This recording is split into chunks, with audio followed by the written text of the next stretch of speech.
Assalamualaikum warahmatullahi wabarakatuh.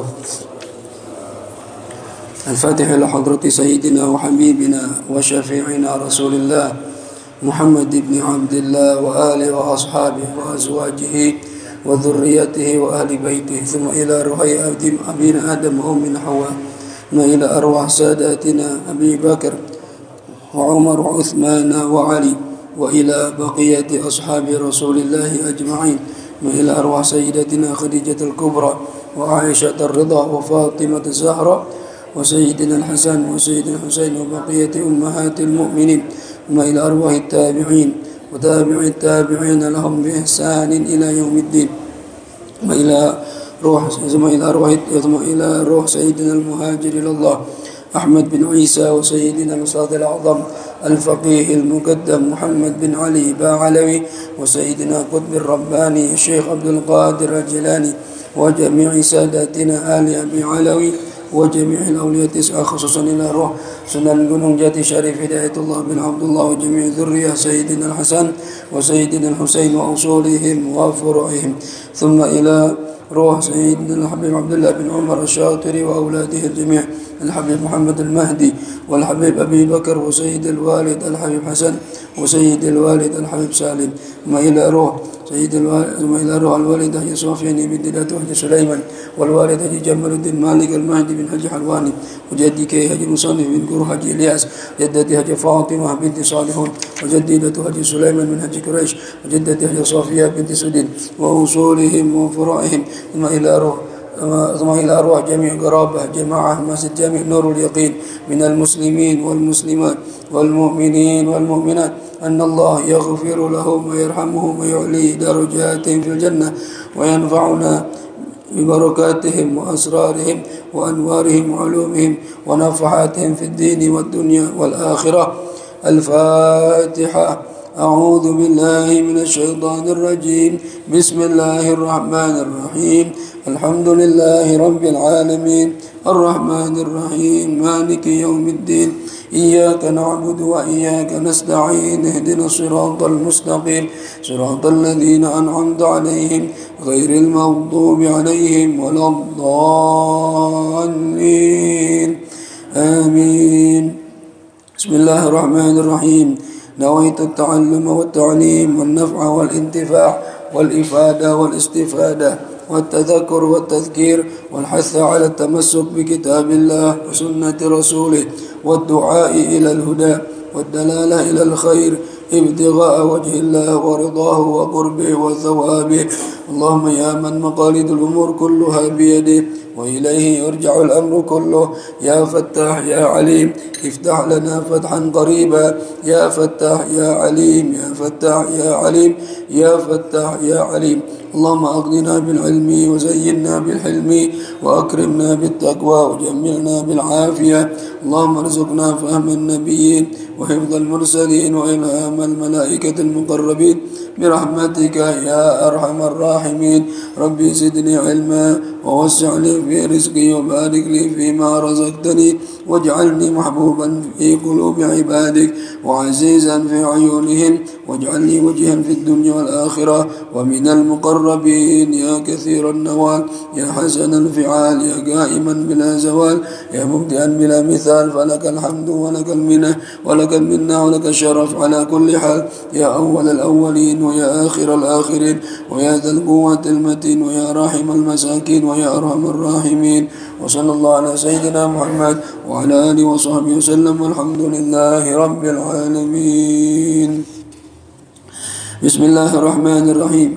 الحمد لله رب العالمين والصلاة والسلام على أشرف الأنبياء والمرسلين سيدنا ومولانا محمد وعلى آله وصحبه أجمعين.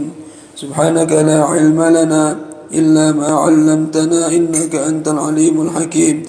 رب اشرح لي صدري ويسر لي أمري واحلل عقدة من لساني يفقه قولي. أما بعد. Para hadirin wal hadirat segenap jamaah Masjid Jami' Nurul Yaqin yang dirahmati Allah Subhanahu wa taala. Alhamdulillah. Puji syukur kita panjatkan kehadirat Allah sampai pagi ini kita masih panjang umur, sehat walafiat, masih diberikan taufik hidayah, mau sholat subuh berjamaah dan meluangkan waktu untuk mencari ilmu agama. Mudah-mudahan apa yang kita kerjakan ini akan mendatangkan keridhaan Allah Subhanahu wa taala. Amin ya rabbal alamin. Hadirin yang dirahmati Allah, sebelumnya minta maaf yang pertama karena perubahan jadwal. Harusnya saya besok, tapi berhubung khawatir takut ada acara maka dimajukan. Nanti di rolling. Harusnya besok itu Ustadz Fitrah, karena hari ini Ustadz Fitrah jadwalnya. Tapi kata Ustadz Fitrah di rolling juga sama Ustadz Zaki. Jadi saya rolling hari ini, besok Fitrah rolling lagi sama Zaki. Jadi besok Zaki, nanti jadwal Ustadz Zaki, ganti Ustadz Fitrah, gitu ya. Ala kulli hal, yang penting tetap diisi kajiannya. Nah, kajian kita pagi ini adalah kajian fikih munakahat, masih melanjutkan kajian kita sebelumnya. Dan mohon maaf kedua, suaranya rada habis, jadi ya sekena-kenanya, mudah-mudahan tetap jelas bisa dipahami gitu. Dikatakan di sini Bismillahirrahmanirrahim, masih berhubungan dengan masalah mahar. Qala ba'duhum, berkata sebagian ulama, wal hikmatu fi wujubis shadaq. Apa hikmah ya? Hikmah dalam kewajiban kita kalau nikah pakai mahar. Apa sih hikmahnya? Kok nikah pakai mahar gitu ya? Kenapa enggak langsung aja dah akad langsung pakai mahar gitu? Tapi kenapa Allah mensyaratkan nikah itu pakai mahar? Ya, apa hikmahnya? Annallaha ta'ala, sesungguhnya Allah Subhanahu wa taala lamma khalaqa Hawa ishtaqa laha Adam. Allah Subhanahu wa taala ketika menciptakan ibu kita Hawa, Siti Hawa, ya, Nabi Adam itu udah suka, senang. Begitu melihat langsung naksir gitu. Ya, cakep berarti, ya. Dan satu-satunya lagi perempuan saat itu, ya. Enggak ada lagi. Ya, cuma saya kadang mikir gitu. Kan di surga banyak bidadari gitu ya. Kan bidadari juga cakep. Tapi kenapa Nabi Adam kok senengnya sama Siti Hawa? Apa waktu itu belum ada bidadari? Saya belum nemuin tafsirnya tuh. Ya. Paham gak kebingungan saya? Kan saat Nabi Adam di surga kan udah ada bidadari gitu kan. Harusnya surga itu kan udah ada bidadari. Tapi Nabi Adam ketika melihat Siti Hawa naksir, tertarik. Ya, apakah memang bidadari saat itu belum Allah ciptakan? Ya. Atau memang Nabi Adam senengnya sama Siti Hawa gitu ya. Memang kata Rasulullah kan, nisa'ud dunya ajmalul nisa'il jannah. Istri-istri kita di dunia itu nanti paling cantik di antara perempuan-perempuan di surga. Ya, tapi kan Siti Hawa belum pernah ke dunia gitu ya. Ala kulli hal, enggak usah terlalu detail ke situnya. Intinya Nabi Adam ketika melihat Siti Hawa demen gitu ya. Wa madda yadahu ilaiha, dan langsung ingin menyentuh Siti Hawa dengan tangannya. Cowok ya kan, jangan Siti Adam, saya juga Nabi Adam. Ya, saya juga sama. Ada cewek cakep kan pengen megang, ya. Itu cowok gitu. Emang dari zaman dulu bapak moyang kita begitu. Ada cewek cakep, kita pengen megang. Sekarang nanti bilang lihat boleh, pegang jangan, kan bikin gedek gitu. Ente buka-buka, pegang nggak boleh. Ya, harusnya tutup perempuan biar juga menggoda syahwat laki-laki. Laki-laki syahwatnya begitu, kayak kucing dikasih ikan, dia pengen makan, gitu ya. Nabi Adam aja pengen pegang Siti Hawa. Faqala Allahu lahu, lalu Allah berkata kepada Nabi Adam, "Mah ya Adam, tunggu ya Adam. Jangan pegang-pegang aja. Ya, jangan sentuh-sentuh, ya. Hatta tuaddiya mahraha, sampai kamu membayar maharnya." Itu. Jadi dilarang Nabi Adam menyentuh Siti Hawa. Sampai kapan enggak boleh disentuh? Sampai bayar mahar. Nabi Adam nanya, "Qala wa ma mahruha?" Maharnya apa ya Allah? Ya. Qala mahruha an tusalliya ala Muhammadin alfan fi nafasin wahid. Maharnya kata Allah, kamu bersolawat kepada Muhammad 1000 kali dalam satu nafas. 1000 kali dalam satu nafas. Oh, ini maharnya tuh, ya. 1000 kali dalam satu nafas, masya Allah, luar biasa nih. Usah itu, ya. Paling pendek, sallallahu alaihi Muhammad, itu harus 1000 dalam satu nafas. Kayak kita, saya nggak kuat gitu, ya. 1000 kali. sallallahu alaihi enggak kuat kalau 1000 ya. Tapi Nabi Adam mencoba karena disuruh sama Allah. Fa shalla 500 marrah. Lalu Nabi Adam bersolawat kepada Nabi Muhammad 500 kali. Nggak nyampe 1000. Cuma setengahnya doang. Ya, fatanafas begitu nyampe 500 Nabi Adam ambil nafas lagi. Habis nafasnya. Ya. Disuruh 1000 satu nafas, Nabi Adam cuma mampu 500 kali. Ya. Faqala maka Allah berfirman, "Ya Adam, hai wahai Adam, alladzi shallaitahu huwa muqaddamus shadaq." Yang telah kamu sholawatkan kepada Muhammad itu adalah permulaan mahar, DP-nya mahar. Oh. Mahar kan 1000. Ente cuma kuat 500, itu DP namanya, ya. Pembuka dari mahar ente. Walladzi baqi 'alaika huwa ma'akhiruhu. Adapun sisanya itu nanti wajib ente bayar ya setelah ini. Gitu. Jadi Allah izinkan Nabi Adam menyentuh Siti Hawa walaupun DP-nya baru 500 sholawat. Nanti setelah ini tambahin lagi kata Allah 500 lagi. Jadi yang setengahnya hutang, gitu ya. Yang setengahnya kontan, yang setengahnya hutang, ya.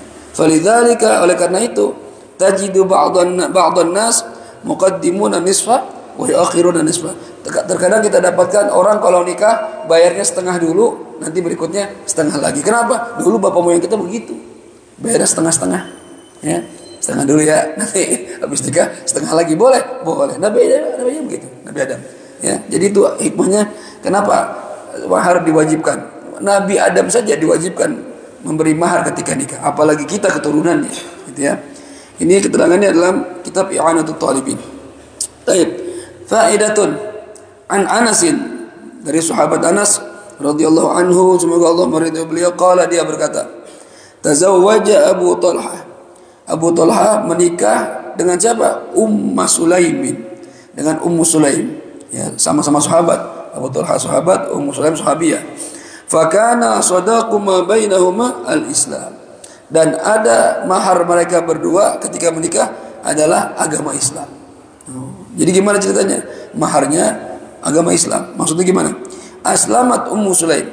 Ummu Sulaim udah masuk Islam qabla Abi Talha, sebelum Abi Talha masuk Islam.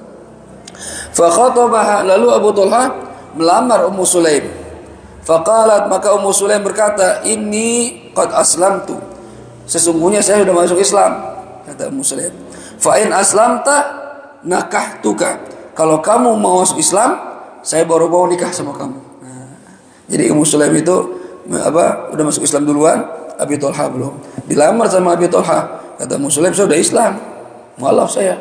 Kalau kamu mau nikah sama saya, masuk Islam dulu, baru saya mau nikah sama kamu. Gitu ya. Akhirnya maksudnya gimana? Ai tazawwajtuka walam akhud minka mahran. Maksudnya saya akan mau menikah dengan kamu dan saya enggak minta apa-apa maharnya kecuali kamu masuk Islam. Gitu. Maharnya dengan masuknya Islam Abu Talha. Fa aslama, maka Abu Talha masuk Islam, fakana sadaqa ma bainahuma, dan jadilah Islam itu menjadi mahar antara mereka berdua. Ya. Jadi dia enggak minta apa-apa. Pokoknya ente masuk Islam itu udah cukup sebagai mahar saya. Gitu ya. Qala Thabit, berkata Imam Thabit radhiyallahu anhu, "Fama sami'tu bi imra'atin qat kanat akrama mahran min Ummu Sulaim." Katanya Imam Thabit, saya belum pernah mendengar seorang wanita siapa seorang pun yang mana maharnya itu lebih mulia dibandingkan maharnya Ummu Sulaim. Dia cuma minta mahar ente masuk Islam, gitu ya. Dan Abu Talha masuk Islam. Ya. Ya, tapi kalau bisa sih kita ya, kalau jangan sampai masuk Islam gara-gara pengen nikah sama perempuan doang. Karena kalau masuk Islamnya nggak benar-benar dari hati, karena memang dapat hidayah, ya, takut khawatirnya nanti pernikahannya ini cuma gara-gara ngejar perempuan. Nanti kalau misalnya cerai, naudzubillah, ya, atau gagal tengah jalan, akhirnya dicerai, pindah agama lagi. Jangan, ya. Kan banyak kadang-kadang orang kita gitu, nikah sama bule, anaknya perempuan, dapat cowok bulenya non muslim. Kalau mau nikah sama anak saya, masuk Islam dulu. Akhirnya dia pikir sekedar pengen nikah aja, dan masuk Islam dah. Ntar sholat kagak, puasa kagak, ini gak niat masuk Islam. Ya. Tapi kalau emang orang mu'alaf masuk Islam benar-benar niat pengen taubat, pengen masuk Islam, itu boleh, bagus, gak apa-apa. Ya. Baik, ini mungkin Abu Talha ya mungkin ya niatnya juga memang ingin masuk Islam selain ingin menikahi Ummu Sulaim. Ya. Baik, kemudian wujubus shadaq, kewajiban mahar. Maksudnya gimana? Wujubus shadaq lil mar'ah 'ala ar-rajul huwal aslul ghalib. Kewajiban mahar untuk perempuan atas seorang laki-laki itu adalah yang dasarnya. Pada dasarnya mahar itu wajib atas seorang laki-laki untuk perempuan. Umumnya begitu. Secara umum begitu. Mahar itu wajib atas seorang laki-laki untuk perempuan, seorang suami untuk seorang istri. Tapi terkadang wa qad yajibu lirrajul 'ala rajul. Terkadang mahar itu wajib atas seorang laki-laki untuk seorang laki-laki juga. Gimana ini? Apa pernikahan gay, Ustaz? Enggak, Islam enggak ada. Ya, homoseksual enggak ada. Haram. Dalam Islam homoseksual, lesbian haram. Ya, termasuk yang dilaknat oleh Allah Subhanahu wa taala. Ini ada kewajiban mahar dari laki-laki, yang nerima juga laki-laki. Contohnya gimana? Kama fi syuhudit talaq idza raja'u. Sebagaimana dalam para saksi-saksi perceraian ketika mereka membatalkan kesaksiannya. Fa innahum yaghramun al-mahra, maka mereka para saksi wajib mengganti mahar, membayar mahar lizauji kepada seorang suami. Contoh misalnya gini. Suami digugat istrinya cerai. Naik ke pengadilan, ya. Pak Hakim, saya diceraikan sama suami saya. Yang benar? Iya. Suami saya udah bilang cerai. Suaminya mana? Nggak tahu, nggak bisa dihubungin misalnya. Ya. Punya saksi nggak? Suami ceraiin. Ya. Kata dia, ada saksi saya. Ya. Saudara saya atau tetangga saya atau teman saya, dia menyaksikan bahwasannya suami saya menceraikan saya. Panggil ke sini. Panggil. Ya. Lalu dia bersaksi, ini orang, ya. Misalnya saksinya bisa jadi dia bohong, ya, kan bisa aja. Supaya istrinya pengen buru-buru cerai sama suaminya, maka dia laki-laki lain dibayar supaya jadi saksi. Gimana? Sumpah demi Allah Pak Hakim, saya menyaksikan suaminya fulanah ini menceraikan dia. Kamu juga? Ya. Akhirnya karena suami nggak bisa dihubungin, ada saksi mengatakan suaminya pernah menceraikan, diketok palu sama hakim. Dok, ente, ya, berarti jatuh talak 1. Paham? Ya. Kan berarti cerai itu. Ya. Nah, begitu cerai, ternyata ya tiba-tiba saksi ini membatalkan kesaksiannya. Ya. Mungkin dia takut, ya misalnya, aduh, saya kalau bohong dosa ini, masuk neraka nih. Akhirnya bilang, Pak Hakim, enggak dah, saya membatalkan kesaksian saya. Nah, tadi kita bilang, tahu suaminya ya menceraikan dia. Enggak Pak Hakim, saya bohong. Lah gimana udah ketok palu, dicerai. Untuk satukan lagi bagaimana caranya? Ya kan harus nikah baru lagi. Bayar mahar. Siapa yang bayar maharnya? Maharnya itu ya kerugian suami tadi karena perceraian. Dulu waktu saya nikah sama istri saya itu maharnya 10 juta. Nah, ente gara-gara ente berbohong sama hakim sampai suami istri cerai, kan sebenarnya belum cerai. Tapi karena hakim ketok palu jadi cerai karena kesaksian ini, maka ente wajib ganti kerugian suaminya. Dulu dia waktu nikah ngeluarin 10 juta, sekarang dicerai gara-gara ente wajib bayar ke suaminya 10 juta. Tergantung harga mahar ketika suaminya dulu menikah sama perempuan tadi. Paham kasusnya? Ya, jadi seandainya terjadi, jadi ada orang pura-pura jadi saksi menolong si calon istri ini, si istri ini bilang, saya dengar suami menceraikan Pak Hakim, saya bersaksi demi Allah. Padahal kagak. Sampai hakim ketok palu, cerai, jatuh talak 1. Ternyata setelah sekian waktu dia membatalkan kesaksiannya. Otomatis kan udah cerai nih, udah keputusan sidang. Nah, kerugian suami yang tadi diceraikan, ya, gara-gara kesaksian orang yang palsu tadi, wajib diganti sama saksi yang tadi bohong. Ya, berapa dulu waktu nikah? Wah, saya 1 M Pak Hakim, ganti 1 M. Ya, ini seandainya terjadi. Ini contoh mahar dari laki-laki diberikan ke laki-laki. Ya.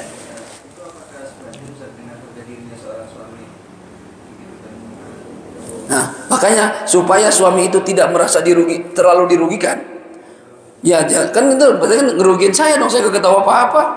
Ya kok tiba-tiba saya jatuhkan cerai ini istri saya karena kesaksian dua orang yang sontoloyo ini, ya, yang sumpah palsu ini. Ya, saya nggak mau rugi dong. Ya, maka untuk menambal kerugian sang suami tadi, diwajibkanlah laki-laki ini memberikan mahar sesuai dulu pengeluaran sang suami. Cuma ini cuma mahar doang ya. Nggak, di sini nggak disebutkan. Saya juga kan resepsi Pak Hakim. Maharnya 100 juta, resepsi 100 juta, jadi 200 juta. Enggak, maharnya doang. Ya, maharnya doang. Enggak sampai yang lain-lainnya. Iya, makanya kalau harga diri kan nggak bisa dinilai. Jadi yang diganti itu yang bisa dinilai saja.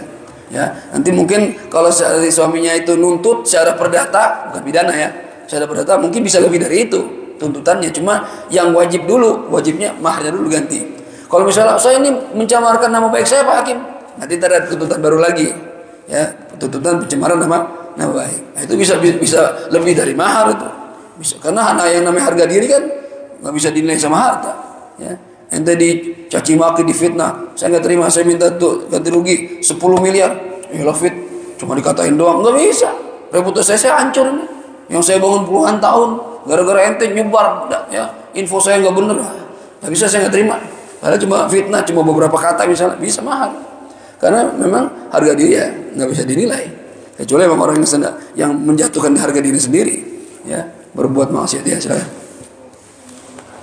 Ya.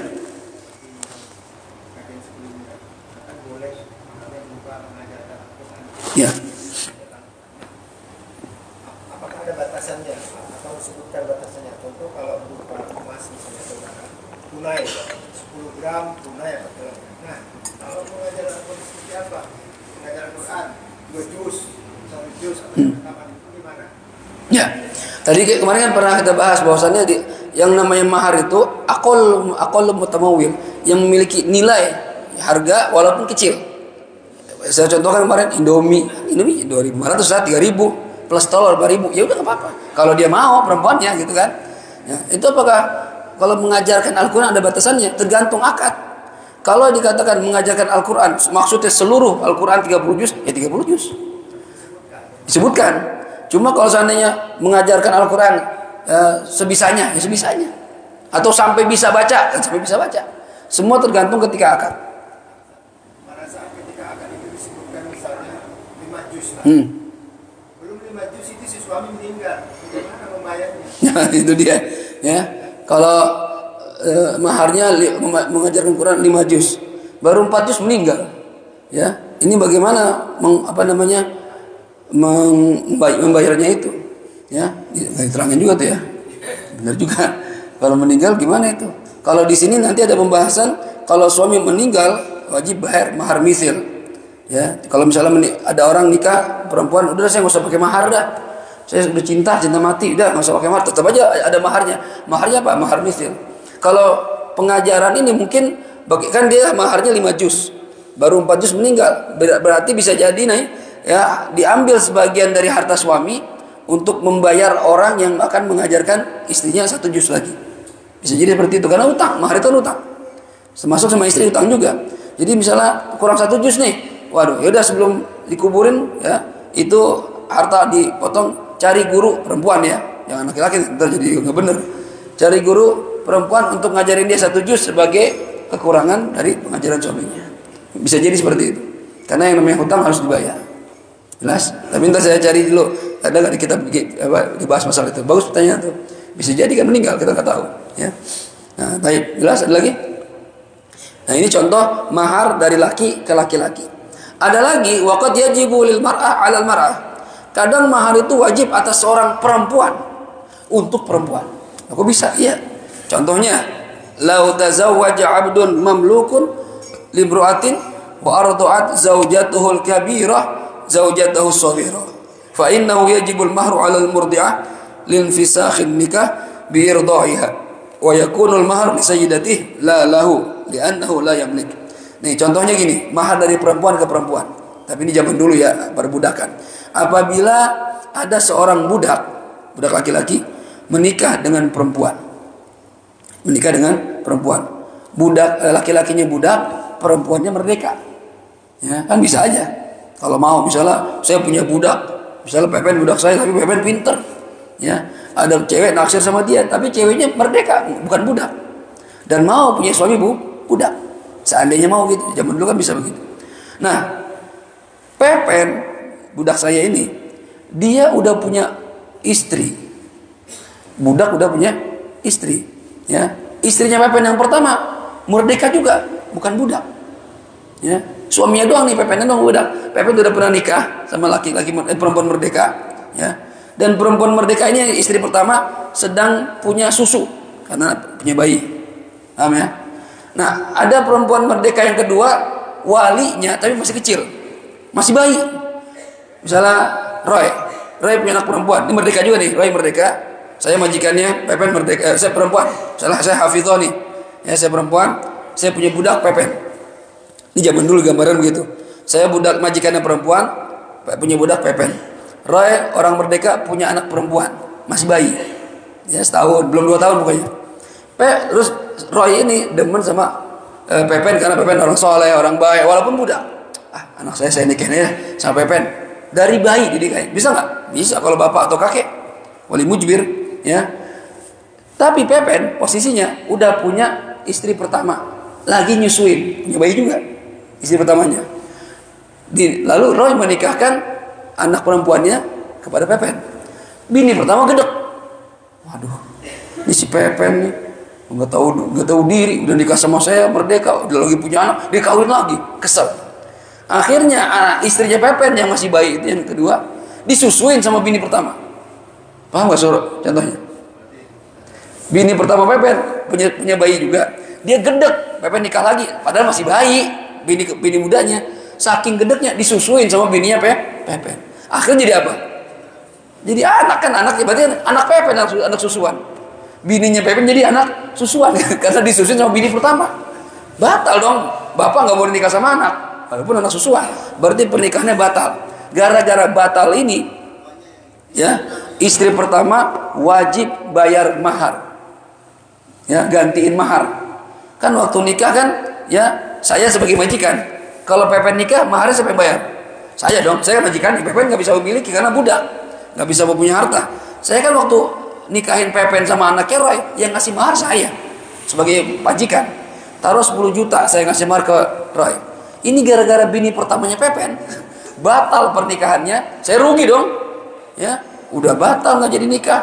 Saya bilang, ente bini pertama Pepen, ente ganti duit saya 10 juta. Nah, dia wajib kasih mahar, ganti mahar itu, tapi ngasihnya nggak ke Pepen. Kepada siapa? Ke saya. Karena Pepen budak nggak bisa memiliki harta, balik ke saya lagi. Perempuan ngasih mahar ke perempuan. Ini contohnya. Tapi kalau zaman sekarang ya nggak ada dah, ya. Ini cuma sekedar tahu aja.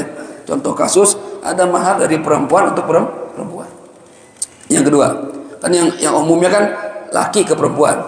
Kalau tadi laki ke laki. Yang kedua, yang ketiga perempuan ke perempuan. Ya. Contoh keempat, waqad yajibu lirrajul 'alal mar'ah. Ya. Terkadang wajib, ya, mahar itu atas seorang perempuan untuk laki-laki. Untuk laki-laki, perempuan bayar mahar ke laki-laki. Contoh, kama law ardu'at zaujatuhul hurrah al-kabirah zaujatahu saghirah. Nah, ini sama contoh kasus kayak tadi, cuma dua-duanya orang merdeka. Ya, tanpa ada perbudakan. Pepen punya istri pertama. Lagi hamil, lagi nyusuin. Dia nikah lagi sama perempuan yang masih bayi. Kayak tadi kasusnya, cuma ini bukan budak, merdeka Pepen. Maka otomatis pernikahan Pepen sama bini keduanya yang masih bayi batal. Kenapa? Karena disusui sama bini tuanya. Nah, si bini tua ini wajib ganti duit Pepen waktu nikah, ya. Berapa? Sama anak siapa? Sama anaknya Roy. Berarti istri Pepen yang tua itu wajib ngasih Pepen uang mahar sejumlah waktu nikah sama anaknya Roy. Nah, kok? Hah? Ya tungguin dulu, ya. Misalnya saya nggak punya duit nih, lagi nanti susu, saya gedek banget Ustaz. Saya lagi punya anak, dikawin lagi, masa mau bayi lagi, saya gitu kan. Saya sesuaiin aja, ya udah nanti ganti 10 juta. Saya waktu nikah 10 juta. Ya ntar tunggu ngumpulin duit dari Bang Pepen. Atau dia punya banda, ya dia ganti. Udah balik aja. Tunggu Ustaz, saya dapat jajan dari Bang Pepen sebulan 5 juta. Ya, 2 bulan dah saya jajan, ganti duit Pepen. balik-balik lagi duitnya. Ya tapi bisa aja ya. Cuma kayaknya nikah sama bayi ya dalam Islam boleh, cuma kayaknya jarang dah ya. Ya hampir gak ada, saya belum pernah nemuin gitu kasus seperti ini gitu. Di fikih dibahas. Karena fikih itu kan membahas masalah yang mungkin aja terjadi. Mungkin walaupun belum pernah terjadi, tapi mungkin terjadi. Ya kan seorang ayah atau kakek bisa memaksa anaknya tanpa izin. Ya dari mulai bayi bisa. Ya misalnya wah nih cowok ini masa depannya cerah nih, orang alim, soleh, kaya, udah anak saya aja nih ya, biar nggak diambil sama laki-laki lain, kan bisa juga kejadian ya. Nah ini kemungkinan saja terjadi ya. Sampai kadang ulama itu mengandai-andai masalah sesuatu yang kayaknya nggak mungkin. Ente lihat di Hasyiatul Bajuri itu ada permasalahan yang kayaknya nggak akan terjadi tapi dibahas.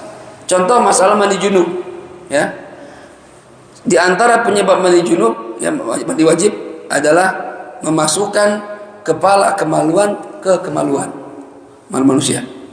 Ya, seorang suami kalau berhubungan badan sama istri, kepala kemaluan dimasuk ke kemaluan istrinya wajib mandi, kan gitu. Ada pertanyaan di kasusnya, kayaknya nggak bakal terjadi. Bagaimana kalau yang masuk itu bukan kepala kemaluan, tapi kepala badannya? Kepalanya kan gambaran kita gimana masuk kepala segede gini ya, masuk ke kemaluan. Ternyata apa gambarannya, kok bisa digambarkan seperti itu? Kalau misalnya ada raksasa perempuan lagi tiduran, kita jalan nggak tahu, kita pikir goa kita ngelama-ngelama ke apaan gitu. Kalau masuk kepala badannya nggak wajib mandi walaupun udah masuk, lihat kita pikir goa. Tapi kalau ente masuk ke dalam dengan badan ente, berarti kan kepala masuk juga, wajib mandi. Sampai segitunya dibahas, coba bayangin. Ulama, masya Allah, kadang imajinasinya tuh, di luar nalar kita. Saking cerdasnya ulama itu, ngebayangkan hal demikian. Tapi ya, bisa aja mungkin, siapa tahu nanti ada raksasa ya. Iya. Kayak zaman Nabi Daud kan, musuhnya Jalut itu kan raksasa, ya. Bukan manusia normal kayak gitu, gede. Jadi benar-benar ada raksasa. Nah seandainya terjadi ya, tapi ya mudah-mudahan sih enggak. Baik, faidatun ruwiya, diriwayatkan anin Nabi, dari Nabi kita Muhammad sallallahu alaihi wasallam, annahu qala, bahwasanya beliau pernah bersabda, awwalu ma yus'al anhu al-'abdu min dzunubi sadaqu zaujati. Nah, ini kata Rasulullah, pertanyaan pertama yang ditanyakan seorang hamba dari Allah kepada hambanya, ya, perkara pertama yang ditanya Allah dari seorang hambanya tentang dosa-dosanya, bukan tentang amalnya, tentang dosa-dosanya adalah mahar istrinya. Kan kita tahu hadis awwalu ma yuhasabu bil 'abdu yaumil qiyamah shalah. Perkara pertama yang ditanya sama Allah pada seorang hamba di hari kiamat tentang sholat, itu tentang amalnya. Tapi tentang dosanya, kata Rasulullah, pertanyaan pertama yang ditanya tentang mahar istrinya. Udah bayar belum? Jangan nikah nggak bayar mahar sampai mati, mahar kagak bayar, ya, itu hak seorang istri, jangan ditahan-tahan. Kalau ente bilang sekian, bayar sekian, tunai, bayar tunai. Kalau ngutang, nyicil, ya cicil bener-bener. Kayak kita ngutang sama orang, ini kadang namanya juga nyicil dah sama bini sendiri, nggak usah dah, nggak bisa. Ya, ente utang sama dia, hak istri itu. Ya, waruya, dan diriwayatkan juga anhu dari Nabi kita Muhammad sallallahu alaihi wasallam, annahu qala, sesungguhnya beliau pernah bersabda, man zalama zaujatahu sadaqaha laqiyallaha yaumal qiyamah wa huwa zanin. Barang siapa menzalimi istrinya dalam maharnya, artinya suami enggak bayar maharnya sampai meninggal dunia, maka dia akan bertemu Allah dalam kondisi sebagai orang yang berzina. Kalau di dunia enggak bayar mahar sama istri, ketemu Allah di hari kiamat dibangkitkan seperti orang yang zina, ya, kumpul sama perempuan bukan halal, ya, kayak kita berzina sama pelacur. Karena ente kan harusnya bayar tuh mahar, ente nggak bayar, jadi seakan-akan belum jadi istrinya gitu, suaminya, ya, karena memang kewajiban mahar pada suami, gitu ya. Hati-hati ya hadirin. Makanya mahar itu sepakati yang kita mampu aja. Kalau nggak mampu jangan gara-gara gengsi mahar satu mobil Velfire. Ente ini nyicil Mio belum rapi, mau Velfire. Kapan lunasnya? Ya, jadi yang sewajarnya aja ente kalau mahar yang mampu. Dan kita juga kemarin kan udah terangkan tuh sunnahnya berapa minimal gitu kan ya, berapa dirham, maksimalnya berapa. Tapi tergantung adat istiadat, semua pengaruh ya, nggak bisa dipatokin sekian harus sekian, nggak, cuma itu tergantung kebiasaan. Kemudian nama-nama mahar, nama lain atau sebutan mahar ya. As-sadaq lahu ahada asyara isman nadhamaha ba'dhum biqauli. Mahar itu punya 11 nama lain ya. Sebagian ulama menyusun nazam untuk memberikan nama kepada mahar ya. Ada 11 nama. Apa aja pertama? Yang pertama namanya mahar sodakun, sodak. Yang kedua wa mahrun, mahar. Sama tuh. Sodak sama mahar sama. Nihlatun, nihlah. Wa faridatun, faridah 4. Hibaun 5 nama mahar. Wa ajrun 6. Thumma uqrun, uqrun nama 6 7. Alaiku yang ke-8 ya, alaik. Wa taulun 9 ya. Nikahun, nikah disebut juga. Mahar itu nikah ya. Tsumma khursun, lalu disebut khurs. Ya tamamuha fa fardun wa ashratun wa ashrun adda dzalika muwafiqu. Maka sempurnanya jadi 11 ya, disepakati oleh para ulama nama-namanya. Ini diambil dari mana nama-nama mahar? Al-alfaz allati ja'at fil Quran. Dari 11 nama mahar ini yang ada di Quran ada 6. Yang pertama sodakun, ada firman Allah Subhanahu wa taala, wa atun nisaa sadaqatihinna nihlah. Nah, sadaqah, sadaq, berikan kepada perempuan mahar mereka. Yang kedua nihlah tuh, wa atun nisaa sadaqatuhunna nihlah. Yang pertama Allah bilang sadaq, sadaqat, lalu Allah sebut nihlah. Nah, 2 tuh. Yang ketiga faridah, ada di Al-Qur'an juga. Wala junaha alaikum fima faradtum bihi min ba'dil faridah. Tidak berdosa atas kalian ya terhadap sesuatu yang sudah kalian ridha ya dengannya, yang setelah dibayarkan maharnya, disebut faridah. Ada juga mahar disebut nikah. Apa kata Allah dalam Al-Qur'an? Wal yasta'fifil ladzina la yajiduna nikahan hatta yughnihumullah. Dan hendaklah orang yang hendaklah menjaga diri seseorang yang belum mendapatkan nikah. Arti nikah mahar. Kalau belum punya mahar untuk nikah, ya jaga diri, kata Allah, jangan maksiat ya. Kemudian nama mahar taulun, ada di Al-Qur'an. Wa man lam yastati minkum taulan. Barang siapa yang di antara kalian belum mampu taulan, belum mampu mahar ya. Falyasta'fifillah, maka jaga dirilah terhadap Allah. Yang terakhir nama mahar di Al-Qur'an ajrun. Mana dalilnya? Wa atuhunna ujurahunna bil ma'ruf. Berikan kepada mereka mahar-mahar mereka dengan baik. Paham ya? Baik. Kemudian masalah tasmiyatus shadaq, menyebutkan mahar. Tustahabbu lizauj, disunnahkan bagi seorang suami tasmiyatul mahri, menyebutkan mahar lizauja kepada istrinya fi sulbin nikah, di dalam akad nikah. Itu hukumnya sunnah ya. Kenapa begitu? Li'annahu sallallahu alaihi wasallam, karena Nabi kita Muhammad sallallahu alaihi wasallam lam yukhli nikahan anhu, enggak pernah nikah tanpa nyebutin mahar. Nabi setiap nikah pasti nyebutin mahar. Wa li'annahu adfa'u lil khusumah, karena kalau kita nyebutin mahar itu lebih mencegah dari pertikaian, perselisihan. Kalau kita nikah tanpa nyebut mahar, ntar jadi ribut suami istri. Bang, mahar bang. Nah, saya kagak nyebut, ya bayar juga bang. Ya berapa? Kan jadi ribut tuh. Ya. Udahlah, 1 juta aja, enak aja 1 juta, 5 juta, jadi ribut jadinya. Makanya sebutin dalam akad. Wali alla yushbiha nikahal wahibah nafsaha lahu, dan supaya tidak menyamai nikah perempuan yang menyerahkan dirinya sendiri kepada suaminya. Ada namanya wanita yang menyerahkan diri. Ya, saya serahin diri saya, nikah sama kamu tanpa mahar. Supaya enggak sama pernikahan dengan perempuan seperti itu. Ya. Fa illam yusammi shadaqan, kalau seandainya nggak disebutin maharnya dalam nikah, saya nikahkan Anda dengan anak saya ya si fulana, terus nggak nyebut berapa maharnya, langsung dibilang qabil tuh, saya terima. Nah ini gimana nih? Sahhal aqdu ya, bi an ukhliyal aqdu minhu, akadnya nggak disebutin mahar, akadnya sah nggak? Sahhal aqdu, sah akadnya bil ijma' menurut kesepakatan ulama, lakin ma'al karahah, tapi makruh seperti itu. Nah, berarti kalau nggak nyebutin mahar, nggak ngasih mahar, tetap ngasih mahar. Berapa maharnya? Mahar misil, mahar yang sepadan yang kemarin kita bahas tuh. Berapa perempuan model begini di maharnya nih? Kasih segitu, ya. Baik. Kemudian Walau zawwaja 'abdahu bi amatihi, kalau ada seorang majikan menikahkan budak laki-lakinya dengan budak perempuannya. Saya punya budak Abdurrahman, budak saya, sama misalnya perempuan namanya Sinta, ya, budak saya juga. Saya mau nikahin Abdurrahman sama Sinta, sama-sama budak saya. Apakah pakai mahar? La yusannu dzikruh, enggak pakai mahar, tapi tidak sunnah menyebutkannya, ya. Alal jadid, menurut pendapat yang terbaru dari Imam Syafi'i, kenapa enggak sunnah disebutkan? Idz la faidata fihi, karena enggak ada faedahnya. Budaknya budak saya yang laki, perempuan juga budak saya. Ngasih mahar, balikin ke saya lagi majikannya. Ini ngapain sebutin? Ini enggak usah pakai. Tetap ada maharnya, tapi enggak usah disebutin karena enggak ada faedahnya. Ya, kadang wajib nyebutin mahar. Waqad tajibu tasmiyatul mahar, terkadang wajib nyebutin mahar. Kapan? Kama law zawwajal qasirah waliyuha bi aktsar min mahril mithli li'annahu law sakata la wajaba mahrul mithli. Ya, seandainya kapan wajib nyebutin mahar? Seandainya seorang wali menikahkan anaknya yang masih kecil. Ya, anaknya masih kecil lebih dari mahar mithil.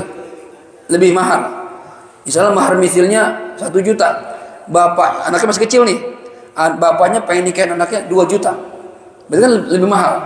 Harusnya 1 juta mahar mithilnya, tapi bapaknya pengen, ya udah saya mau nikahin anak saya masih kecil, tapi mahar 2 juta ya. Yang 1 juta. Nah, ketika pengen nikahin anak lebih dari mahar mithil, wajib sebutin. Kenapa? Karena kalau nggak disebutin, nanti ujung-ujungnya bayarnya berapa? Mahar mithil 1 juta. Rugi itu perempuan. Gitu ya. Jadi kalau pengen jumlah tertentu dan jumlah ini lebih besar dari mahar mithil, sebutin dalam akad, wajib. Ya, apalagi anaknya masih kecil, nggak bisa milih, maka wajib sebutin dalam akad. Yang terakhir, waqad tahrumu tasmiyatul mahar. Kadang haram nyebutin mahar. Ya, awalnya sunnah, bisa jadi nggak sunnah, bisa jadi wajib. Sekarang bahkan haram nyebutin mahar dalam akad. Kenapa? Contohnya gimana? Lau zawwaja biduni mahrin mithli, walau sakata la wajaba mahrul mithli. Ya, kalau seorang menikahi perempuan di bawah mahar mithil. Misalnya ada, saya mau nikah sama seorang perempuan, mahar mithilnya itu 1 juta, ya. Tapi saya pengen nikahnya maharnya 500.000 doang, ya. Maka wajib haram nyebutin mahar mithil. Kenapa? Ya, karena perempuan itu, ya, lausa kata seandainya dia diam, maka dia wajib bayar mahar mithil. Rugi dong. Orang tadi sepakat dealnya itu 500.000, ya, ternyata di akad gak disebutin, saya jadi bayar 1 juta, maka merugikan pihak laki-laki. Ya, jadi kalau disebutin kalau misalnya nggak disebutin mahar yang di bawah mahar mithil, maka laki-laki itu wajib membayar mahar mithil. Perempuan mahar mithilnya 1 juta, saya deal sama bapaknya 500.000 aja dah, saya nggak mampu, tapi di akad nggak disebutin, maka saya wajib bayar 1 juta. 1 juta kan saya dibilang tadi, maksudnya ibu sebelum akad, ya di akad nggak disebutin. Kalau di akad nggak disebutin, jatuhnya larinya ke mahar mithil lagi 1 juta. Jadi merugikan pihak laki-laki. Ini hukumnya haram nyebutin mahar yang di bawah mahar mithil. Baik. Nanti ada masalah-masalah dalam mahar. Apabila akad itu tidak disebutin maharnya, bagaimana hukumnya? Ya, kan tadi wajib mahar mithil. Apakah mahar mithilnya ditentukan sang suami atau sang istri atau hakim? Bagaimana kalau berselisih? Nah, ini insya Allah kajiannya di kajian kita berikutnya. Masih masalah mahar. Masih panjang nih mahar pembahasannya. Ada pertanyaan? Sesuatu atau luar teman? Hah? Iya, mas kawin. Kalau kita bilang mas kawin, ya. Tapi mas kawin itu waktu akad, bukan termasuk uang belanja. Itu di luar mahar ya. Kalau mahar itu khusus haknya perempuan, haknya istri. Adapun uang belanja, uang pesta itu di luar itu. Kan ada sebagian begitu. Uang mahar sekian, uang belanja sekian, uang pelangkah, ada lagi tuh. Ada uang apa ya, yang buat orang kampung sebutan itu, buat uang ada buat apa untuk kampung dia, kampung istri perempuan. Ada namanya uang apa? Pernah dengar nggak? Hah? Ada tuh uang adat, pokoknya apa ya sebutannya gitu. Ada uang juga, ya walaupun sekedarnya gitu, menghormati warga kampung situ, bikin acara gitu. Ada. Kalau kita banyak embel-embelnya. Kalau orang Arab enggak, ya. Pokoknya yang wajib mahar aja udah. Gitu. Tapi kalau ikut tradisi orang-orang Arab juga zaman sekarang lebih mahal lagi mereka. Maharnya harus punya rumah, punya kendaraan, perabotnya lengkap, ada pembantu itu. Jadi mahar tuh. Ya. Ada pertanyaan? Ya, Pak. Assalamualaikum warahmatullahi wabarakatuh.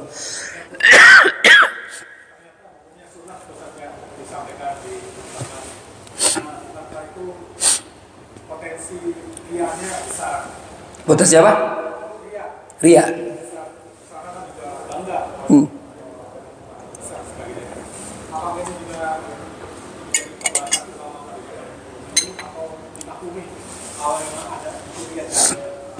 Baik.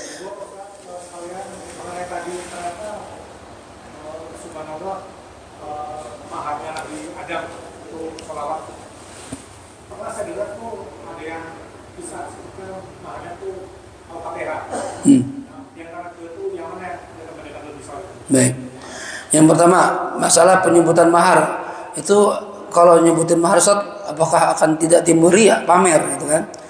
Kalau timbul ria, apakah tetap dimaafkan karena memang syariatnya seperti itu. Memang penyebutan mahar ya bisa berpotensi. Ya apalagi kalau maharnya gede. Saya nikahkan anak dengan anak saya dengan mas kawin 10 miliar misalnya kan. Oh, orang kan hadirin baku. Itu ada potensi ria Ustaz. Apakah nggak usah sebutin? Justru tetap disebutkan. Kenapa? Tadi alasannya Nabi setelah menikah nggak pernah nyebutin mahar, disebutin mahar. Ya, mau berapa kek disebutin mahar. Termasuk nikah ya Nabi sama istrinya beliau yang dikasih mahar 400 dinar kemarin. Ya yang Ummu Habibah hadiah dari Raja Najasyi 400 dinar, 400 keping emas. Ya, satu kepingnya itu 4 gram seperempat. Bayangin tuh. Tapi disebutkan. Itu kan bangga tuh. Tapi Nabi menyebutkan. Nah, karena Nabi menyebutkan, kita sunnah juga menyebutkan. Berapapun jumlah nilainya. Yang kedua tadi alasannya supaya untuk mencegah tidak terjadinya perselisihan. Kalau nggak disebutin, ntar jadi ribut. Kata pihak laki, udah dah maharnya 10 juta aja, enak aja 10 juta, anak saya ini 20 juta, jadi ribut jadinya. Akhirnya belum kumpul udah ke sidang. Hakim mahar berapa? Ya jadi ribut lagi. Akhirnya cerai aja dah daripada begini gitu. Jadi memang lebih aman disebutkan, ya, karena memang itu juga sunnah. Adapun potensi ria dikesampingkan. Kenapa? Karena yang namanya ria tergantung orangnya. Orang kalau hatinya walaupun maharnya 10M tapi nggak ada sifat pamer karena memang mereka orang kaya, 10M orang biasa, ya nggak apa-apa, ya kan masalah dia, masalah hati kita nggak tahu, ya jangan yang 10M. Kadang bagi orang susah ngasih mahar 10 juta aja udah gaya banget itu kan. Jadi bagi kita 10 juta mahalan motor gua gitu kan ya. Tapi bagi orang yang susah udah bangga tuh. Jadi sombong ya, berarti hatinya yang masalah. Ya, jadi masalah hati kita nggak bisa menghukumi. Tetap jalankan syariat ya, sebutkan maharnya satu. Yang kedua, kalau tadi apa tadi? Oh ya, kisah Nabi Adam. Ada juga yang mengatakan Nabi Adam maharnya itu Fatihah. Ya. Mana di antara kedua ini tadi yang Ustaz bilang sholawat. Mana di antara ini yang mendekati kesohian? Selama saya membaca beberapa kitab sirah, rata-rata menyebutkan sholawat. Cuma yang jumlah 1000 ini, saya pernah mendapatkan enggak 1000, cuma 3 sholawatnya. Ada riwayat 3. Tapi ini tetap sholawat. Jadi kayaknya yang lebih sahih itu yang sholawat. Tapi ada pun jumlahnya, wallahu a'lam mana yang benar. Ya, tapi kita bayangkan 1000 sholawat dalam satu nafas Allah suruh. Kan capek itu, berat. Nabi Adam mampu 500. Gitu ya, di sini di riwayat itu. Ada riwayat lain saya pernah baca cuma 3 baca sholawatnya. Ala kulihat perbedaan jumlah kita nggak tahu mana yang hakikat yang benarnya. Tapi kayaknya lebih sahih itu mendekati sahih adalah sholawat sebagai maharnya. Karena Allah ciptakan alam semesta ini adalah untuk Nabi kita Muhammad Sallallahu Alaihi Wasallam. Jadi disuruh baca sholawat sama Nabi Muhammad. Gitu bahasa seperti.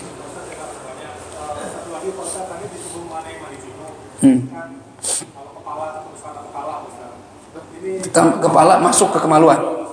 Nah ini misalnya suami istri memang tidak berhubungan kepala masuk ke kepala, tapi sebenarnya memang oleh bukan sebagainya lah ya. Ya. Tapi akhirnya dulunya kan orgasme klimaks. Nah itu juga bosan ya, padahal tidak dimasukkan. Baik, jadi gini, di antara penyebab hadas besar itu kan ada 6. Yang pertama ilaju hasafati fil farji, wa khurujul mani, wal haid, wal nifas, wal wiladah, wal maut.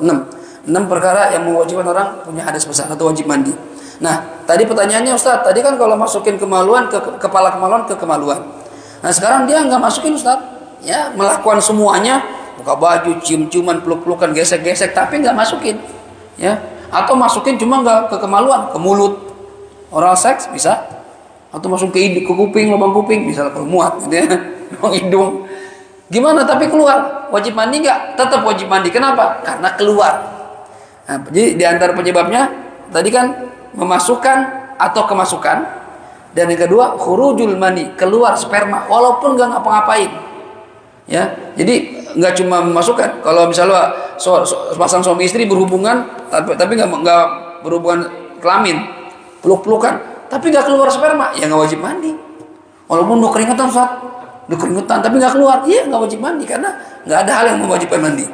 Tapi seandainya kita cuma diem doang, ngelihat bini kita lagi mandi, kita syahwat, keluar, wajib mandi kita, karena keluar sperma. Jelas ya? Itu. Jadi ada nggak cuma masukkan saja, tapi keluar spermanya itu mewajibkan mandi. Misalnya kita mimpi, wajib mandi. Jelas ya? Ada lagi?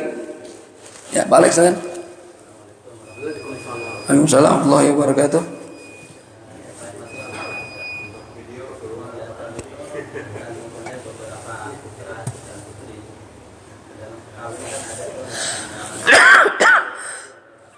Apa namanya?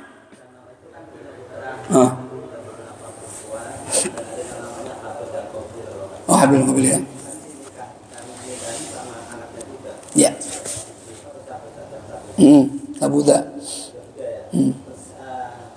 Bayar mahalnya itu pakai apa Ustaz? Bayar maharnya.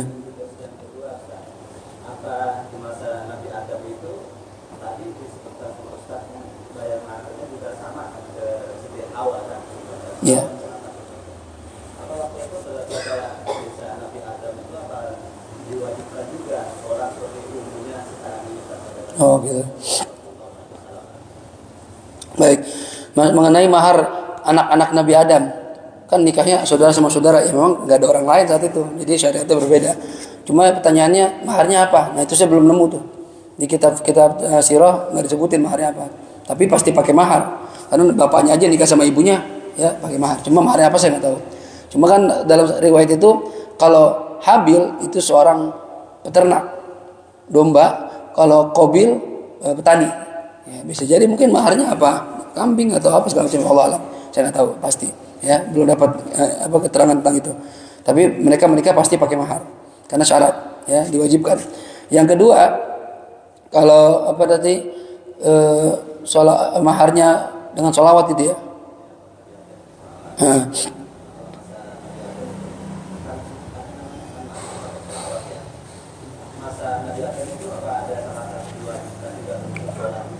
Oh, syariatnya. Apakah Nabi Adam diwajibkan sholat kayak kita, ya, sholat kepada Allah? Semua Nabi haji, semua Nabi sholat, semua sholat.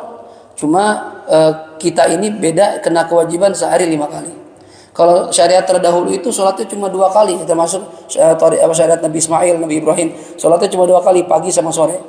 Ya, cuma kalau kita khusus umat Nabi Muhammad SAW sehari 5 kali karena peristiwa Isra Mi'raj itu. Jadi semua Nabi mengerjakan sholat, bahkan semua Nabi mengerjakan wudhu. Karena Nabi mengatakan ketika wudhu, hadza wudhu'i wa wudhu anbiya'i min qabli. Inilah wudhu saya dan wudhu nabi-nabi sebelum saya. Jadi semua Nabi wudhu, semua Nabi sholat, bahkan semua Nabi haji. Gitu. Termasuk sholatnya itu apa sama juga istilahnya semacam zuhur atau? Nah beda, tadi saya bilang kalau syariat terdahulu itu termasuk Nabi Ibrahim cuma 2 kali, pagi sama sore. Itu aja. Itu pun katanya cuma 2 rakaat.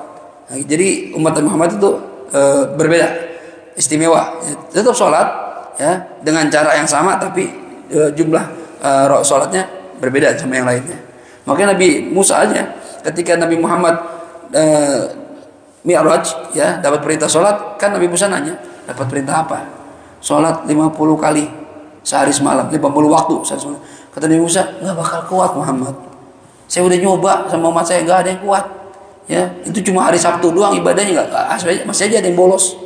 Ente sehari 5 kali, nggak bakal kuat. Akhirnya suruh minta diskon kan, sampai 5 kali. 5 kali kata Nabi Musa, nggak bakal kuat Muhammad. Minta diskon lagi. Kata Nabi Muhammad, saya malu. Udah kebanyakan minta, ya. Udah 5 aja dah, nggak apa-apa dah 5. Ya.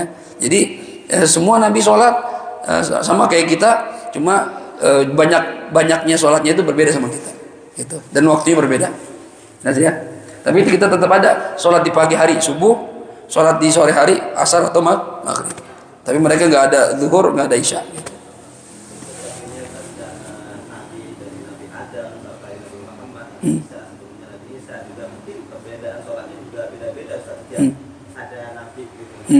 Kalau yang saya tahu Nabi Isa itu kan di Injil dikatakan Yesus ya, orang saya bilang dia kalau ibadah itu membersihkan tubuhnya, dia membasuh wajah sama tangan, disebutin wudu sama seperti kita, karena Nabi bilang ini wudu saya dan wudu nabi-nabi sebelum saya, itu masalah wudu. Lalu kalau sholatnya gimana? Sama, Nabi Isa itu meletakkan jidatnya ke tanah, sama kayak kita sujud, rukuk juga ada, ya. Sepertinya kayak cara sholatnya sama, akan tapi jumlah sholatnya yang berbeda. Cuma orang-orang Kristen sekarang merubah, ya, gara-gara pendeta mereka ibadahnya cuma di gereja duduk nyanyi-nyanyi, gitu ya. Orang Yahudi cuma menghadap ke tembok ratapan, lalu mereka baca Taurat dengan goyangkan kepalanya, badannya. Saya pernah waktu ke Palestina gitu, saya lihat orang Yahudi ibadahnya gitu, duduk di meja, ya, duduk bangku di mejanya, ada Taurat, ya, kitab Taurat. Jadi mereka gini baca, kayak kita baca Quran gitu, kayak gitu. Jadi tapi sebenarnya nabi-nabi mereka semua sujud dan rukuk sama seperti yang dikerjakan Nabi kita Muhammad SAW.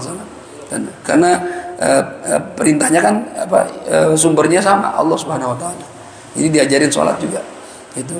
Dan ini sholat diambil dari gerakan-gerakan yang dikerjakan oleh para malaikat.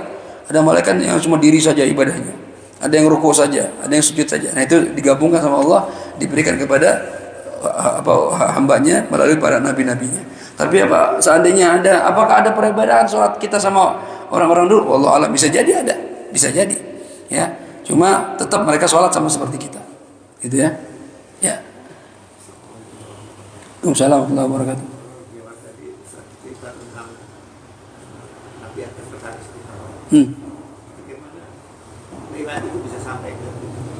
Bagaimana riwayat itu bisa sampai ke kita? Nah, bisa jadi riwayat-riwayat menceritakan nabi-nabi terdahulu. Kenapa bisa sampai ke kita? Bisa jadi Nabi Muhammad sendiri yang menceritakan. Kalau memang itu ada dalil sumber dari hadis, Nabi Muhammad menceritakan Nabi Daud, Nabi Muhammad menceritakan Nabi Sulaiman, Nabi Muhammad pernah cerita tentang Nabi Yusuf, itu Nabi Muhammad sendiri cerita. Itu kalau hadisnya memang sahih kita wajib terima. Tapi kalau cerita-cerita Israiliyat, jadi gini, kisah-kisah Nabi terdahulu kan banyak terdapat diambil banyak juga dari cerita-cerita orang Bani Israel. Kenapa diambil dari mereka? Karena mereka itu adalah keturunan para nabi dan rasul.